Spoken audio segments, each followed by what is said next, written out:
From ESPN Films and ESPN Audio, you're listening to 30 for 30 podcasts, presented by the Mini Countryman. Today, the trials of Dan and Dave. Well, in athletes, you go to bed and you just repeat that cycle each and every day. When the Dan and Dave campaign was going on, my life got complicated. I couldn't go anywhere. I mean, there was nothing I couldn't.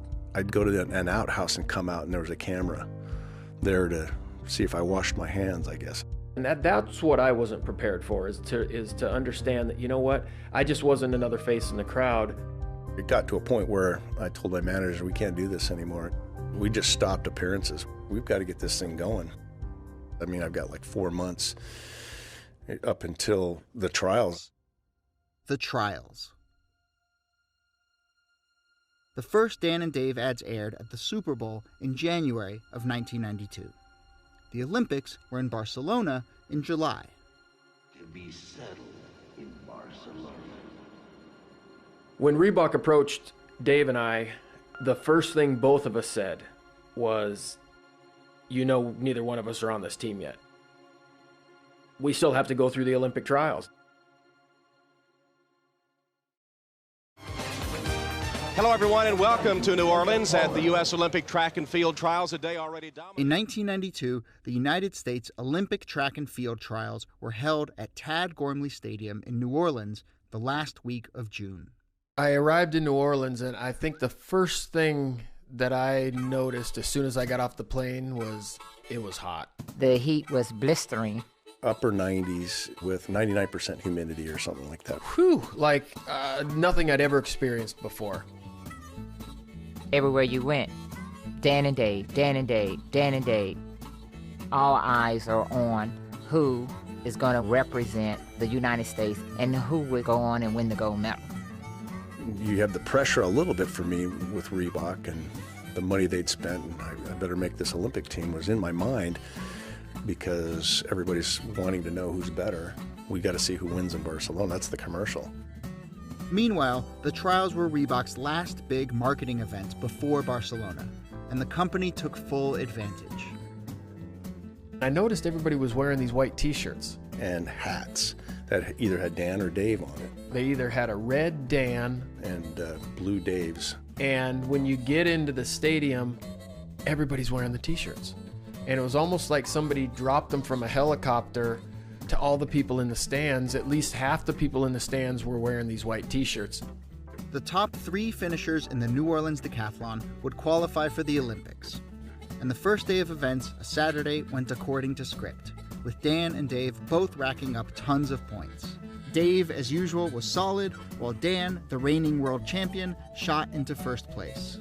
Somebody was telling me that I was ahead of world record pace, so that made me feel pretty good. Dan was on fire. If there were any concerns for either of them, it was a lingering foot injury for Dave. But he was the best second-day decathlete of all time, and the headlines leading into Sunday were all about whether or not he could catch up to his arch-rival. They've dominated the airwaves. Now their battle really begins. Dan O'Brien and Dave Johnson. Who will win the decathlon?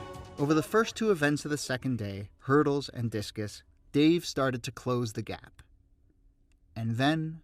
Sure enough, we got to the pole vault. The pole vault. The most stressful time, I think, for a decathlete or the coaches is the start of the pole vault decathlon. Any coach will tell you that's where they're the most worried. In the pole vault, competitors aim to clear increasing heights one by one. The higher the bar, the more points received. Each vaulter gets 3 attempts on a given height, and each can choose whatever height they'd like to start at. But if they fail to clear the bar at the first height, they get no points.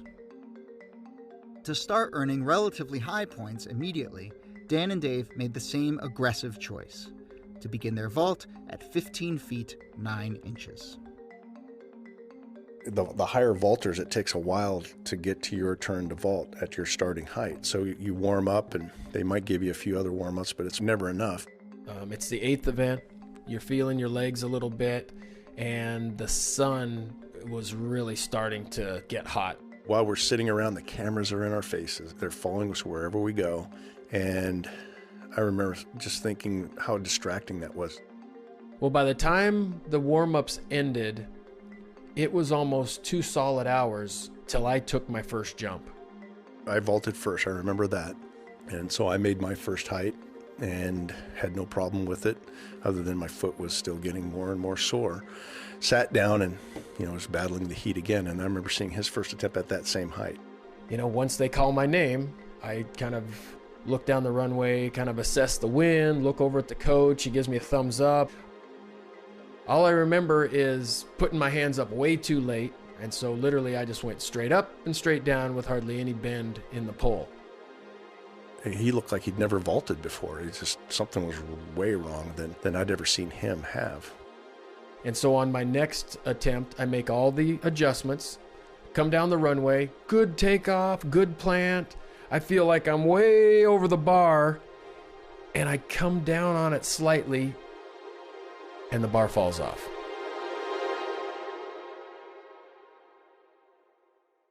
And then I start to think, it's like, oh no, I'm on a third attempt. You don't want to be on a third attempt. At an opening bar. At an Olympic trials. This height, that's it, or he has lost maybe all chance. He had been on a world record pace and now risking not even qualifying for the team. That's when I sat up and I was going, well, what is going on here? And it was there was kind of a quiet in the stands. There wasn't as much Dan, Dave, Dan, Dave, Dan, Dave. You kind of see the crowd begin to stir a little bit. Other athletes sit up and they look over your direction. Ooh, O'Brien's got 2 misses. This is opening bar. Is that his opener? Oh, did he make one? No, I thought I saw him make one. Then you hear the people talking in the crowd as well. It's like, no, he made one. I saw him make one about an hour ago. No, that was a warm-up.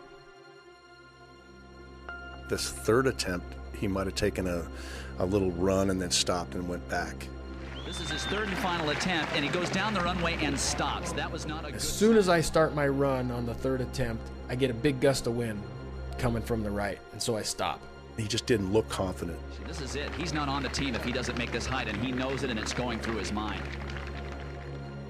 I just tell myself, settle down, just relax. And so I get back there, and I take off, and down the runway I go. There's a look on his face like, I'm just going to go, and I'll make sure I make it. And I feel pretty good. I plant the pole. The next thing you know, I'm stalled out on the top, and I'm looking at the bar, and I think, get over it somehow. And I can't. And it's not even close. No, he went under I the come bar. crashing down to the pit, and I'm just in a daze. What happened? What happened? And at that moment, I wanted to turn to somebody and say, help me. It was almost if the sun, all that heat, that it became cloudy and it became dark. Because you knew something bad had happened. I blew a chance to go to the Olympic Games. I'm not on this Olympic team. It was devastating. I was devastated. I just tried to get away from people. But there's guys with cameras, there's people, and so I cried that I didn't make the team. I cried that I let everybody down. I was kind of in a daze, just, kind of freaked out by all of it. The thought never, ever crossed my mind that Dan nor Dave would not make that Olympic team. And that just wasn't a thought. My main goal is to win an Olympic gold medal here. And that was what my coaches and I thought all along. And we were so not ready for it. We were not ready to fail, to not make this team, to not win this meet. It was hard. Everybody was still in disbelief. There was, you could hear the buzz in the stands. Oh my gosh, you can't believe it. You are the best athlete in the world. And I knew it was hard to dealing with all the commercials and all the hype and everything that went into it. It was too much. It was a lot to have to deal with all at once. And the first thing I thought about is, you gotta get to him and tell him it's gonna be okay. Because I cared about him as a person. You know, we were Dan and Dave singular, and everywhere we went, we had to be that person. It was one of those things where, dang, the perfect situation wasn't happening. The exact thing that would have been what everybody wanted to see wasn't going to happen. Suddenly, I was alone. Dave Johnson now all alone. No more Dan and Dave. Dave Johnson. You know, I was able to become Dave again, the real Dave, not the Dave Reebok. Johnson in the javelin competition knows he's thrown a beauty right here. It turns out to be an American record of 244 feet. Dave places first in the overall competition. Meanwhile, Dan fails to qualify, and they share an emotional embrace when it was over. Dave came over and said, I love you, man. I love you, man. You're going to be all right. I just decided he needed a hug. Gave him a big hug and just said, I'm so sorry that happened. And I couldn't even hug him back. You know, it was just kind of hands on my side. It's just like, what the heck just happened? For the next 48 hours, I walked around in a daze, and I didn't think much about Dan and Dave. Some people asked me, well, what's Reebok going to do? And at the time, I thought, I don't care. But I got the real sense that, you know, somebody was getting yelled at somewhere. There was probably some yelling going on at the ad agency. Rick Sittig was watching the events that afternoon on television from New York. So it's a bad situation. The mood at the agency is just, oh, crap. Reebok has made a huge investment in these athletes to pump up their credibility in the athletic world, and they've got media to fill, and the future of the company is kind of resting on the outcome of this, and it's now just gone to hell. And in my head, I'm going, oh no.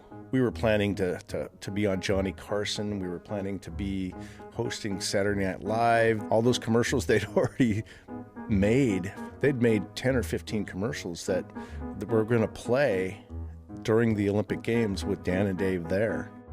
Steve Miller from Nike was in New Orleans with a few of his colleagues in a small section of seats in the middle of the stands watching the drama play out. Sitting in the stands and watching it was like a dream come true.